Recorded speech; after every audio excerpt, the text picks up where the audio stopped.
Discover your self உங்களை வரவேற்கிறது.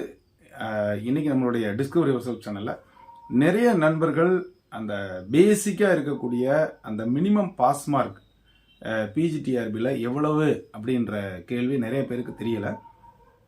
So அதற்கான ஒரு சிறப்பான பதிவு தான் இது. அந்த வகையில் பார்த்தோம் அப்படின்னா பிஜிடிஆர்பிக்கு எப்படி அந்த மார்க் டிசைட் பண்ணுறாங்க. முன்னமையெல்லாம் பார்த்தீங்கன்னா ஒரு மினிமம் மார்க் நீங்கள் எடுத்தாலே போதும். எவ்வளவு பேர் எக்ஸாம் எழுதுகிறாங்களோ டாப் ஸ்கோரரை அப்படியே ஃபில்டர் பண்ணிவிட்டு செலக்ட் பண்ணிடுவாங்க. ஸோ அந்த நிலைமை மாறுச்சு. அப்படி பார்த்தீங்கன்னா ஜென்ரல் கேட்டகரி, பொதுவாக உள்ள கேட்டகரியில் ஜென்ரல்னால் பிசி அப்புறம் ஓசி இவங்க எல்லாருக்குமே மினிமம் 50% பாஸ் ஆகிருக்கணும். 50% கட் ஆஃப் கண்டிப்பாக வேணும். 150 மார்க்னா 75 மதிப்பெண்கள் கட்டாயம் அவங்க எடுத்திருக்கணும். அதற்கு அப்புறம் அந்த டாப் ஸ்கோரர் 75க்கு மேலே யாரெல்லாம் வர்றாங்களோ அவங்களுக்கு மட்டும்தான் வேலை. அப்போது உங்களுக்கு ஸ்பெஷலாக மண்டல் கமிஷன் பரிந்துரை அடிப்படையில் 30%, ஒரு 100 போஸ்ட் இருந்ததுன்னா 30% பார்த்தீங்கன்னா ஜென்ரல் கேட்டகரியில் வந்துடுவாங்க. ஸோ அவங்களுக்கு பார்த்தீங்க அப்படின்னா அந்த டாப் ஸ்கோரர் மொத்தம் நம்பர் ஆஃப் கேண்டிடேட் எழுதுனதில் மேலேருந்து கீழே டாப் ஸ்கோரர் யார் இருக்காங்களோ இரஸ்பெக்டிவ் ஆஃப் அந்த காஸ்ட்டு அப்புறம் பிரிவுலாம் இல்லாமல் எடுத்துருவாங்க.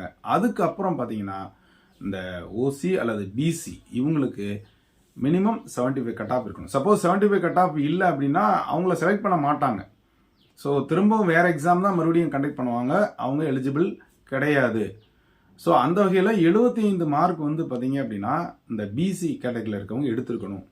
அடுத்தது பார்த்தீங்க அப்படின்னு சொன்னால் அந்த அடுத்த நெக்ஸ்ட் கேட்டகரியில் வரவங்க 45% SC and SCA candidate. SC SCA candidate 45% mark எடுத்துருக்கணும். ஸோ 150ல் 45% நீங்கள் பார்த்துக்குங்க. ஸோ 75க்கும் கீழே வந்துடும். ஸோ அவங்க ஒரு மினிமம் அந்த மார்க் இருக்கணும். ஒருவேளை அந்த மார்க் அட்டைன் பண்ணல அப்படின்னா அவங்கள செலக்ட் பண்ண மாட்டாங்க. ஸோ வேறு எக்ஸாமில் தான் வரும். அது பேக்லாக் வேக்கன்சியாக கூட வந்துடும். கண்டிப்பாக அதுக்கு கீழே மார்க் இருக்கவங்கள நிச்சயமாக எடுக்க மாட்டாங்க. ஸோ குறைஞ்ச கட் ஆஃப் இருக்குது எனக்கு வேலை கிடைக்கும் அப்படின்லாம் சொல்ல முடியாது. அது ஒரு காலத்தில் இருந்தது. அடுத்து பார்த்தீங்கன்னா எஸ்டி கேண்டிடேட்டுக்கு 40% தான். ஸோ அவங்க 40%னா பார்த்துங்க, 40ல் 150 எடுத்துக்கிட்டிங்கன்னா ஒரு 60 மார்க்ஸ் எடுத்தாலே அவங்க பாஸ் பண்ணிடலாம். நிறைய நண்பர்கள் எங்கிட்ட கேட்ட கேள்வி என்னென்னா, என் கூட ஒருத்தர் இருந்தார், அவர் கட் ஆஃப் கம்மி தான், அவர் கம்மியான மார்க் எடுத்தார், அவர் வேலைக்கு போயிட்டார், என்னைய கூப்பிடலை, அல்லது நான் சி வரைக்கும் போனேன் அவங்களுக்கு கிடைச்சிருச்சு எனக்கு கிடைக்கல அப்படின்னா இந்த ரீசனாகத்தான் இருக்க முடியும். அதாவது அந்த எஸ்சிஏ அண்ட் எஸ்சி இந்த கேண்டிடேட் 45% மார்க் இருந்தால் மட்டுமே அவங்க எலிஜிபிள். ஒருவேளை எஸ்டி கேண்டிடேட்ல யாருமே இல்லை, அவங்களுடைய மதிப்பெண்கள் 60 இருந்ததுன்னா கண்டிப்பாக அவங்களுக்கும் கிடைக்கிறதுக்கு வாய்ப்பு இருக்கு. ஸோ நீங்கள் 100 அல்லது 95 வச்சிருந்து உங்களுக்கு கிடைக்காம போகலாம்.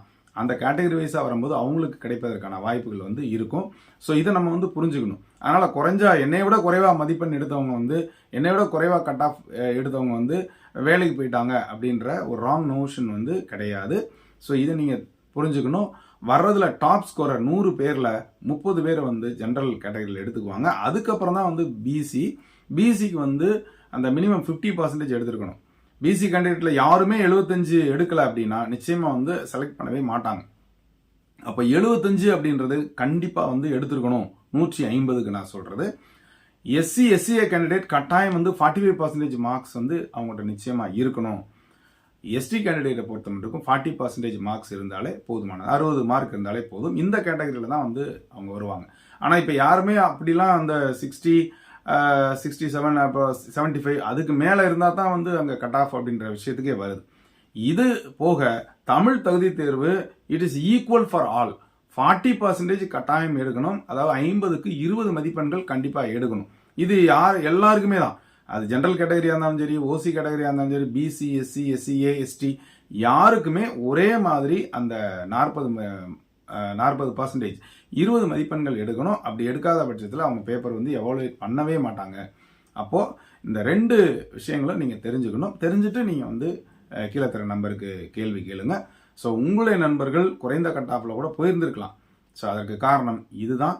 அதனால் வேறு எதுவும் கண்டிப்பாக காரணமாக இருக்க முடியாது. ஸோ இந்த பேசிக்காக இந்த விஷயங்கள் உங்களுக்கு தெரிஞ்சிருக்கும். ஸோ நிறைய நண்பர்கள் கேட்டதுனால இந்த பதிவு. ஸோ இது நண்பர்கள் அனைவருக்கும் ஷேர் பண்ணி தெரிஞ்சுக்குங்க. உங்களுடைய பிற நண்பர்களுக்கும் சொல்லுங்கள். இது வரைக்கும் நம்ம சேனலை சப்ஸ்கிரைப் பண்ணிட்டு கூட பெல்லைக்கானையும் கிளிக் பண்ணுற ஆளுங்கிற ஆப்ஷனையும் மறக்காமல் செலக்ட் பண்ணுங்கள். ஸோ மீண்டும் சந்திக்கலாம். நன்றி, வணக்கம்.